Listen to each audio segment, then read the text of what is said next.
Okay, good afternoon. तो आज हम लोग पढ़ेंगे हिंदी। पाठ 7 है, अन्याय के खिलाफ लड़ाई। ठीक है, सबको दिख रहा है? तो अन्याय, ठीक है, अन्याय न तो करना ही ठीक है और न ही सहना ही ठीक है। ठीक है, अन्याय किसी भी परिस्थिति में अच्छी नहीं होती है। न तो अन्याय करना चाहिए, न अन्याय सहना ही चाहिए। ओके, तो हम देखेंगे इस पाठ में कि किस प्रकार से आदिवासी ना आदिवासी लोग किस प्रकार से अन्याय को सहते हैं और उसके विरुद्ध फिर उसके खिलाफ भी जाते हैं। जैसे उनको कोई ज्ञान देने वाला मिलता है तब। ठीक है, तो ये अंग्रेज का समय है जब भारत गुलाम था, उस समय की बात है। तो चलिए हम लोग पाठ में देखते हैं। बात 1922 की है। बात कब की है? 1922। ठीक है, भारत देश कब आजाद हुआ था? 1947 में ना। तो यह 1922 की बात है।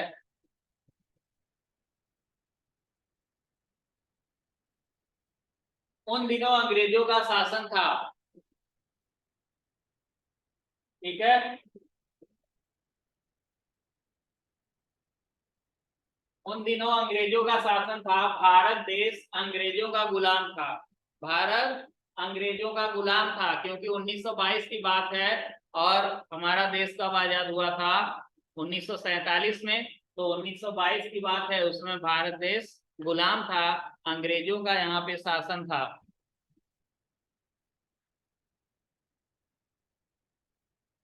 अपने लोगों को तरह तरह के अत्याचार सहने पड़ते थे क्योंकि अंग्रेज थे, वो तरह तरह के अत्याचार करते थे, लोगों को दुख देते थे, कष्ट देते थे। अंग्रेज शासन ने अपने स्वार्थ पूरा करने के लिए भारत के लोगों को बहुत डरा धमका कर रखा था। ठीक है, भारत के जो लोग थे उनको बहुत ही डरा धमका कर रखे थे ना, कि कोई आवाज न उठाने पाए। पर उनकी धमकियों के खिलाफ लड़ने की हिम्मत रखने वाले भी लोग थे ना। ऐसे भी लोग थे जो उनका जवाब दे सकते थे, जिनके पास हिम्मत थी। ऐसे ही लोग थे आंध्र के कोया आदिवासी। कौन थे? आंध्र प्रदेश के कोया आदिवासी थे। ठीक है, आदिवासी जो जंगलों में रहते हैं ना। और उनके नेता का नाम था अल्लूरी सीता राम राजू। ठीक है, कोया आदिवासी थे और जो उनके नेता थे ना, जो अगुवाई करने वाले थे, उनका नाम अल्लूरी सीताराम राजू था। ठीक है, आंध्र के घने जंगलों के बीच रहने वाले कोया आदिवासी कोया आदिवासी सीधी सादी खेती के माध्यम से अपनी रोजी रोटी जुटाया करते थे। वो कैसे अपना भोजन जुटाते थे? सीधी साधे वो लोग थे और खेतों के माध्यम से अपना रोजी रोटी चलाते थे, यानी फसल उत्पादन करके रोजी रोटी चलाते थे। पर जब से अंग्रेज ने उनके बीच आकर अपना हक जमाया, उनका जीवन मुश्किल हो गया। ठीक है, अब जब अंग्रेज आ गए और उन्होंने उनपे अपना हक जमा लिया, अब तब से उनका जीवन बड़ा मुश्किल हो गया। अंग्रेजों की योजना थी कि घने जंगलों और पहाड़ों को चीरती हुई एक सड़क बिछाई जाए। ठीक है, उनकी क्या योजना थी? उन्होंने एक उपाय सोचा कि घने जंगलों और पहाड़ों के बीच से एक रास्ता बना लिया जाए। ठीक है, पर सड़क के निर्माण कार्य के लिए मजदूर कहाँ से आएंगे? सड़क बनाना होगा तो मजदूर भी चाहिए। सड़क बनाने के लिए मजदूर की आवश्यकता होगी कि नहीं होगी? होगी ना। तो मजदूर आएंगे कहाँ से? तो यह सवाल जब तहसीलदार महोदय के सामने आया तो उनकी निगाह कोया आदिवासियों पर पड़ी। तहसीलदार महोदय के पास यह बात गई तो वे सोचे अब कहाँ से मजदूर आएंगे, तो उन्होंने देखा कि कोया आदिवासी इसके लिए सही होंगे। तहसीलदार का नाम था बेस्टियन। क्या नाम था? बेस्टियन नाम था। बेस्टियन को शासन द्वारा सड़क बनवाने का जिम्मेदारी काम सौंपा गया, कि बेस्टियन जो था उसको सड़क बनाने का काम सौंपा गया, जिम्मेदारी दिया गया। ।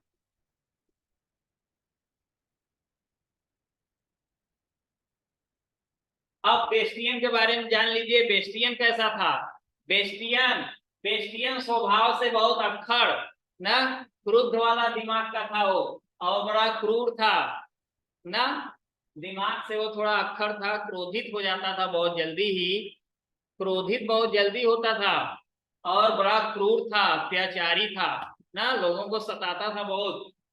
वह आदिवासियों के गांवों में गया और बड़े घमंड के साथ खूब चिल्ला चिल्ला कर बोला। वो क्या बोलता है? 2 दिन में जंगल में सड़क बनाने का काम शुरू होगा, तुम सब लोगों के इस काम पर पहुंचना है, अगर नहीं पहुंचे तो ठीक नहीं होगा। ठीक है। बेस्टियन जाता है और कोया कोया आदिवासियों को यह सारी बातें बताता है कि सड़क बनाना है, इसलिए जल्द से जल्द तुम लोग इस काम में आ जाओ, 2 दिन का समय देता हूँ, अंग्रेज सरकार का हुक्म है, यह जान लो। कहता है यह अंग्रेज सरकार का हुक्म है, क्योंकि भारत तो गुलाम था, अंग्रेजों का गुलाम था, तो अंग्रेज सरकार ने जो कहा है उसे मानना ही पड़ेगा। आदिवासी लोग चुप हो गए ना, बेचारे उन घने जंगलों के बीच अकेले पड़े थे, वो करते भी क्या, अकेले थे, इसलिए वे चुप हो गए। वे कुछ पूछे तो किससे, कुछ करे तो क्या। किसी ने हिम्मत करके तहसीलदार से पूछना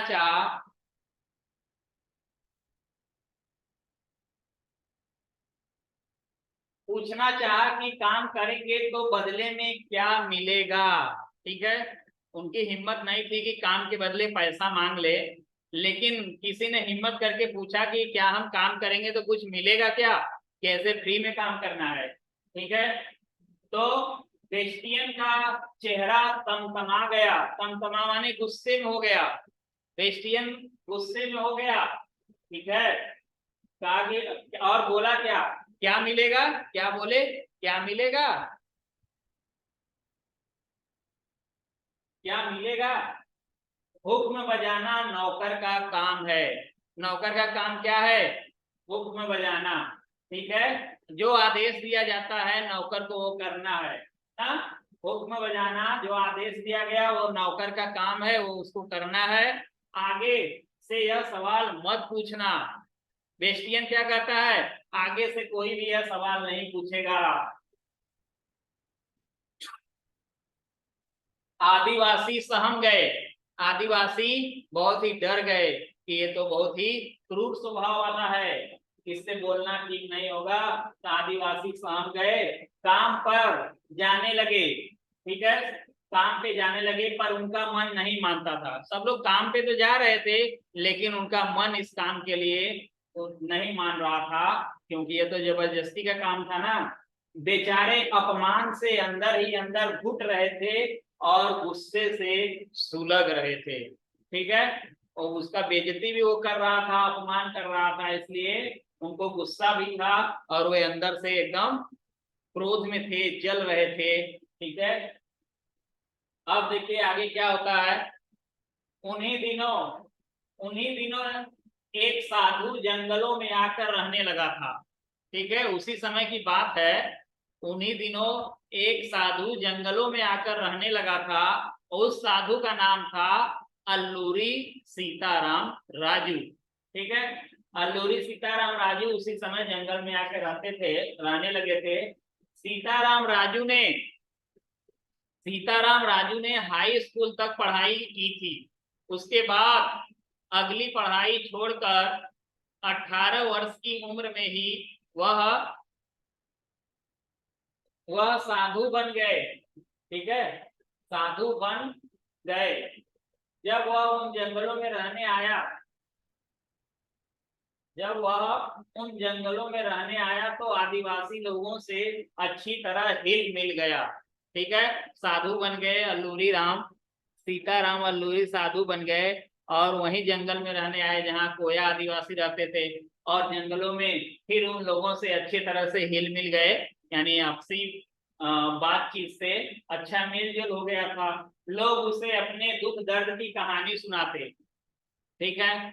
लोग जो वहाँ के आदिवासी थे वह उनसे अपने दुख दर्द की कहानी सुनाते और पूछते।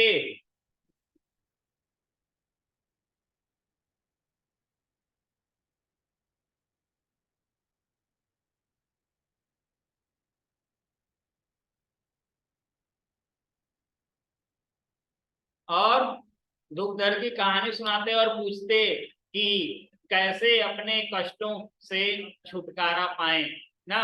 पूछते थे कि हमें बड़ा कष्ट है, अंग्रेजों ने हम पर एकदम हुक्म आदेश पूरा अधिकार जमा कर रखा हुआ है, तो हम उसके अधिकारों से कैसे बचें, कैसे छुटकारा पाएंगे। सीताराम राजू ने आदिवासियों से कहा कि अत्याचार के सामने दबना नहीं चाहिए, ठीक है, अत्याचार के सामने दबना नहीं है, ठीक है, तुम लोगों को काम पर जाने से मना करना चाहिए, तुम लोगों को काम पर जाने से मना करना चाहिए। उन्होंने कहा कि ये सब अत्याचार कर रहे हैं तो सहन क्यों कर रहे हो, मना कर दो, हम काम नहीं करेंगे। ओके। और सीताराम, उसकी बात सुनकर आदिवासियों में हिम्मत आई। जब सीताराम ने ऐसा कहा तो सारे आदिवासियों के अंदर हिम्मत आ गई कि अब हम लोग भी अंग्रेजों का विरोध करेंगे।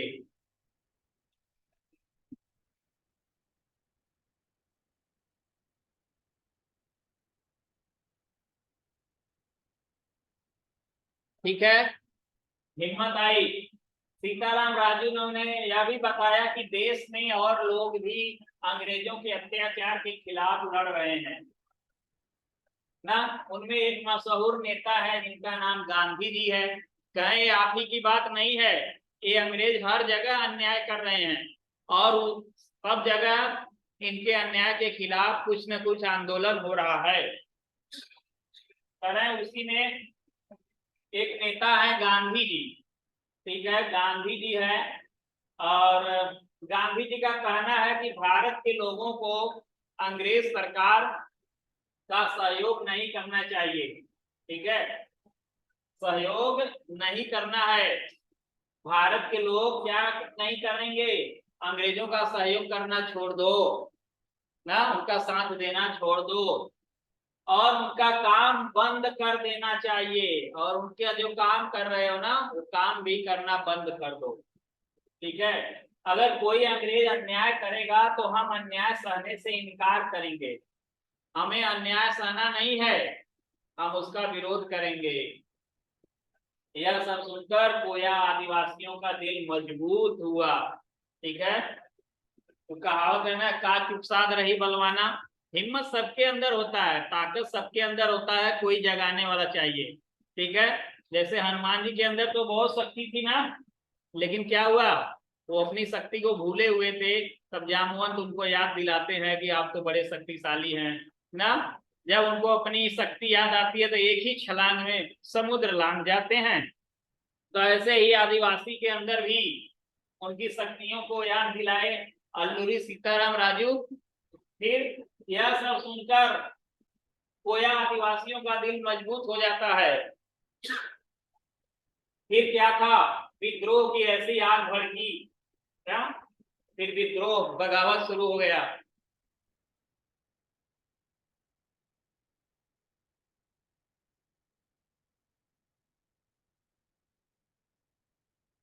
तो ऐसी विद्रोह बगावत की ऐसी आग भड़की की होश उड़ गए ना, अंग्रेजों के तो होश ही उड़ गए, दिमाग ठिकाने आ गया अंग्रेजों के। भोले भाले आदिवासियों के मन में भरा सारा अपमान दुख और क्रोध फूट कर निकल पड़ा। जितना उन्होंने अपमान सहा था, सारा अपमान क्रोध बन के फूट पड़ा, ठीक है। भद्राचलम से पृथ्वी पूरन तक पूरे इलाके के आदिवासी लोग अन्याय के खिलाफ लड़ने के लिए संघर्ष में कूद पड़े, ठीक है। सभी लोग लड़ने के लिए उस संघर्ष में विद्रोह में कूद पड़े। अंग्रेज सरकार के ऐसे छक्के छूटे कि आसपास के राज्यों से सेना बुलानी पड़ी, ठीक है। छक्के छूटना एक मुहावरा है, हरा देना। ऐसी लड़ाई हुई कि वो सब हारने लगे। तब उन्होंने क्या किया, तब उन्होंने सेना बुला लिए दूसरे राज्यों में, क्योंकि अंग्रेज तो पूरे भारत में थे, हर जगह थे। तो उन्होंने दूसरे राज्यों से सेना बुला ली कि यहाँ बड़ा मुश्किल हो रहा है, सेना बुला लेते हैं। पर अंग्रेजों की इतनी भारी सेना भी 2 साल तक विद्रोह को दबा ना पाई। ठीक है, इतनी सेना थी, लेकिन उन्होंने उस 2 साल तक लड़ाई चला, 2 साल वह विद्रोह चलता रहा, उसको वो लोग रोक नहीं पाए। उसका रीजन था, कारण भी था कि लड़ाई क्यों नहीं रोक पाए अंग्रेज। ठीक है, जंगल की सकरी पगडंडियों पर से सेना की टुकड़ी गुजर रही होती तो जंगलों में छिपे आदिवासी भारतीय सिपाहियों को गुजर जाने देते, और जैसे ही अंग्रेज सार्जेंट या कमांडर नजर आते, उन पर अचूक निशाना, ना ऐसा निशाना लगाते थे कि उनको मरना ही था। ठीक है, निशाना चूकता नहीं था। तो भारतीय लोगों को छोड़ देते थे, जो भारतीय सैनिक थे उनको जाने देते थे, क्योंकि अंग्रेज तो वैसे ही पहचान में आ जाते थे, उनकी शक्ल सूरत से मालूम हो जाता था। तो जंगल का रास्ता कैसा था, बहुत सी सकरी होती थी, पगडंडी माने रास्ते जो थे बहुत सकरी रास्ते, बहुत सकरे रास्ते थे, उस पर से जाना बड़ा मुश्किल था। ठीक है, आदिवासियों के विद्रोह से अंग्रेज सरकार इतना डरने लगी थी कि सीताराम राजू के दल को आते देखकर, दल माने समूह, जो अब इतना डर था कि सीताराम राजू का जो समूह आता था ना लोगों के साथ, तो देखकर थानों से पुलिस भाग जाती थी। इतना अंग्रेज डरने लगे कि भागो नहीं तो ये सब हम लोग बचेंगे नहीं, वो लोग भाग जाते थे, पूरा थाना ही भाग जाता था। सीताराम राजू ने आदिवासियों से कह रखा था कि अंग्रेजों से लड़ो, पर एक भी भारतीय सैनिक का बाल बांका न होने पाए। बाल बांका न होना माने तनिक भी नुकसान नहीं होना चाहिए। तो जो सैनिक है, जो भारतीय सैनिक है, उनको बचाकर अंग्रेजों का सफाया कर दो। ठीक है, अंग्रेजों की सेना में बहुत से भारतीय सिपाही भी थे। सीताराम राजू के आदेश का सख्ती से पालन हुआ, और वह जब पहाड़ों से कूच करता था, कूच करना माने लड़ाई के लिए चलना, युद्ध में जलने के लिए तैयार हो जाना। ठीक है, तो ऐसा लगता था मानो उसे किसी का भय न हो। आदिवासी लोग ऐसा मानते थे कि सीताराम राजू के चमत्कार से अंग्रेजों की गोलियां पानी बन जाएगी। ठीक है, क्योंकि आदिवासी तो पढ़े लिखे थे नहीं, तो उनमें अंधविश्वास भी था। तो उन्हें लगता था कि एक जो सीताराम राजू है वो एक भगवान की तरह है, और इनके शक्ति से जो अंग्रेजों की गोलियां है, बंदूकों से जो गोलियां निकलेगी वो हम लोग का कुछ नहीं बिगाड़ सकती है, वो पानी बन जाएगी।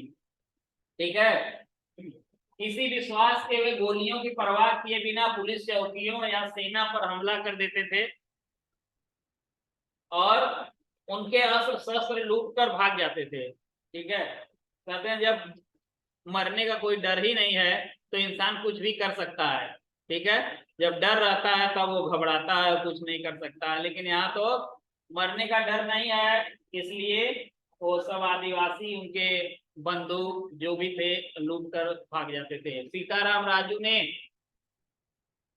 एक कोने से दूसरे कोने तक गुप्त संदेश पहुंचाने के लिए गुप्तचरों का जाल फैला रखा था। ठीक है, सीताराम राजू बड़े दिमागदार थे, हाई स्कूल तक पढ़े हुए भी थे, तो उन्होंने अपने गुप्तचर ना गुप्तचर चारों तरफ फैला रखे थे कि कोई भी संदेश हो वो हमेशा हमें मिलता रहे ना।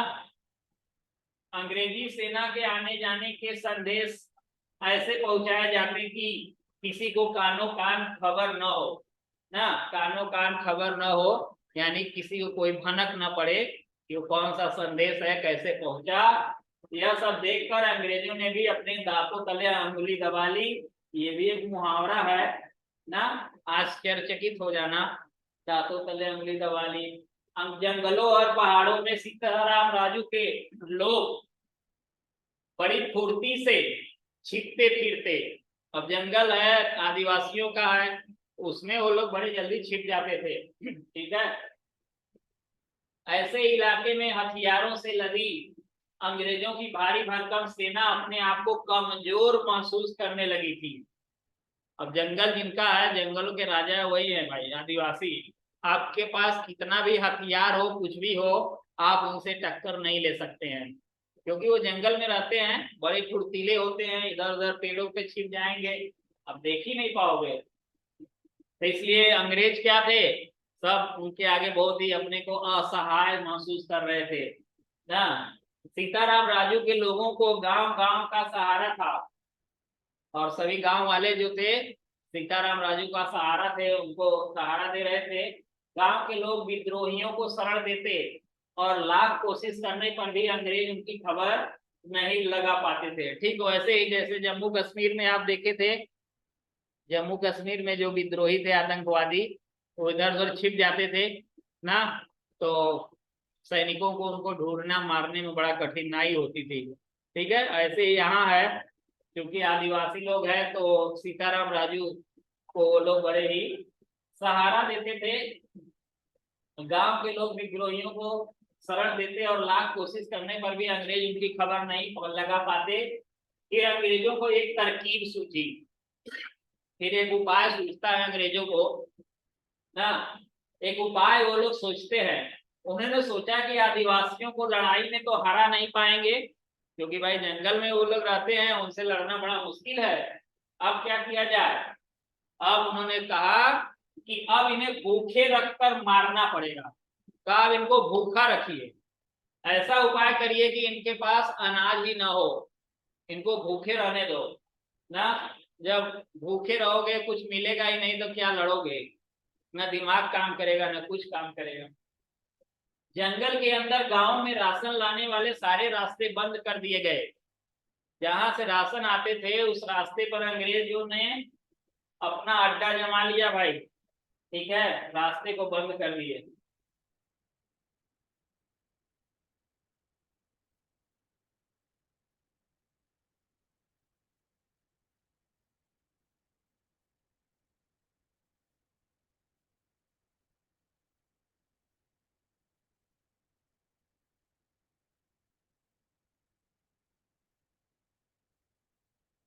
किसी को भी सामान एक जगह से दूसरी जगह पहुंचाना मुश्किल हो गया। अब जब रास्ता ही बंद हो गया, तो एक जगह से दूसरी जगह सामान कैसे आप ले जाएंगे? ठीक है, एक जगह से दूसरी जगह सामान ले जाने में बड़ा मुश्किल हो गया। लोगों को बंदूकों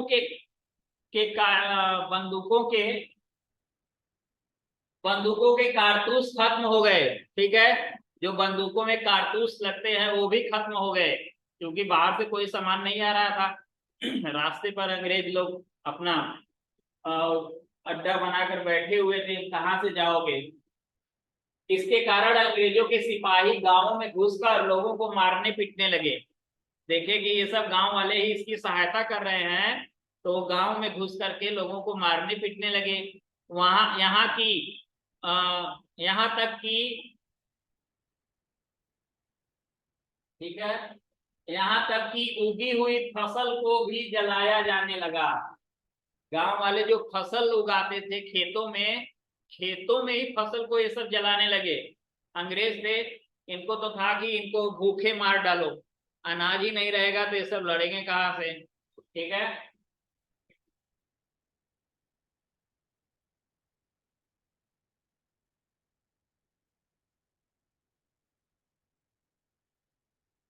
आदिवासियों की हिम्मत जवाब देने लगी। अब भाई कई दिनों तक खाना नहीं खाएंगे तो क्या करेंगे बताइए? हिम्मत जवाब दे देगी, साहस नहीं रह जाएगा। ठीक है, एक दिन व्रत रह के देखिए आप लोग क्या होता है ना, लगेगा कि अब बेहोश होकर गिरने वाले हैं। बेहोश होकर गिर जाएंगे। अब यही हाल है अब आदिवासियों का, भोजन का कोई ठिकाना नहीं है। ठीक है, तो आखिर कब तक यह तकलीफ बर्दाश्त की जा सकती थी? सीताराम राजू के कुछ साथी पुलिस की पकड़ में आ गए थे ना। सीताराम राजू के कुछ साथी पुलिस की पकड़ में आ गए थे। एक बार सीताराम राजू भी पुलिस की गिरफ्त में आकर पूरी तरह जख्मी हो गया था। ठीक है, एक बार पुलिस ने उनको पकड़ लिया, खूब मारा पीटा, जख्मी भी हो गए थे। लोगों को लगा कि अब सीताराम राजू का चमत्कार भी उनकी रक्षा करने में असफल है ना। अब लग रहा था कि जब वो सीताराम राजू भी पकड़े गए तो लग रहा था, अब उनको लगा कि अब उनके अंदर चमत्कार नहीं रह गया, अब उनका चमत्कार हमारी रक्षा नहीं कर सकता। लोगों और लोग परेशान होकर सीताराम राजू के पास पहुंचते।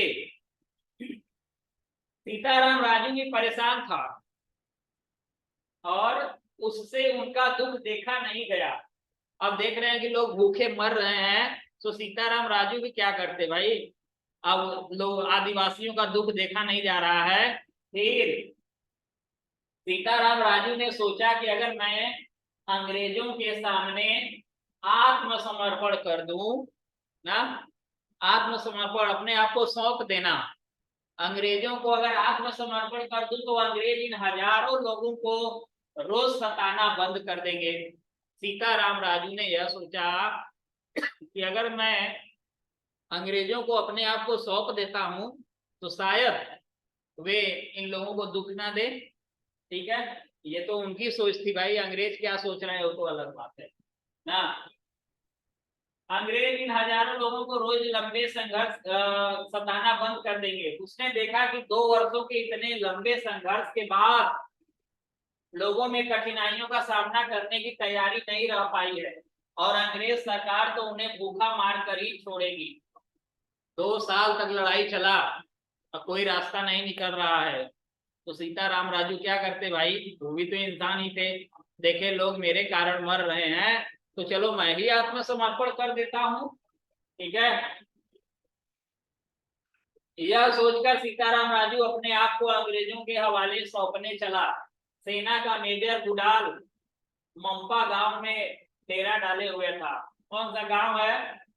गुडाल है। जो सेना का मेजर है, अंडरलाइन कर लीजिएगा, जो सेना का मेजर है वो गुडाल है। और किस गांव में वो डेरा डाला हुआ है? तो ये मंपा गांव है। ठीक है, मंपा गांव में डेरा डाले हुए था। सीताराम राजू को गिरफ्तार करके उसके सामने पेश किया गया, पेश उपस्थित किया गया। गिरफ्तारी की खबर सुनकर आसपास के गांव के लोग करोड़ों की संख्या में वहां इकट्ठे होने लगे। जब पता चला कि सीताराम राजू गिरफ्तार हो गए तो वहां पे जितने आदिवासी थे, अगल बगल के जो लोग थे, कहा कि करोड़ों की भीड़ हो गई, करोड़ों की संख्या में लोग वहां इकट्ठे हो गए।